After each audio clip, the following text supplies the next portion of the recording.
కడప జిల్లా జమ్మలమడుగు మండలము అంజనాపురం అనంతగిరి గ్రామాలలో బాబు షూరిటీ భవిష్యత్తు గ్యారంటీ కార్యక్రమాన్ని జమ్మలమడుగు తెలుగుదేశం పార్టీ ఎమ్మెల్యే అభ్యర్థి భూపే సుబ్బరామిరెడ్డి నిర్వహించారు। ఈ సందర్భంగా వారు మాట్లాడుతూ అబద్ధపు హామీలతో అధికారంలోకి వచ్చిన వైఎస్ జగన్మోహన్ రెడ్డి పేద మధ్యతరగతి వారిని నిరుద్యోగులను తీవ్ర ఇబ్బందులకు గురి చేశారని అన్నారు।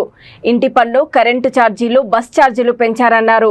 స్టీల్ ఫ్యాక్టరీలు పెట్టకుండా నిరుద్యోగులను మోసం చేశారన్నారు। చంద్రబాబు నాయుడు అధికారంలోకి వస్తే తల్లికి వందనం పేరుతో చదువుతున్న పిల్లల అందరికీ 15,000 రూపాయలు ఇస్తారని పేర్కొన్నారు। అలాగే మహిళలకు ఉచిత బస్సు ప్రయాణం కల్పిస్తారన్నారు। రాబోయే ఎన్నికలలో సైకిల్ గుర్తుకు ఓటు వేసి చంద్రబాబును ముఖ్యమంత్రిగా అలాగే తనను ఎమ్మెల్యేగా గెలిపించాలని కోరారు।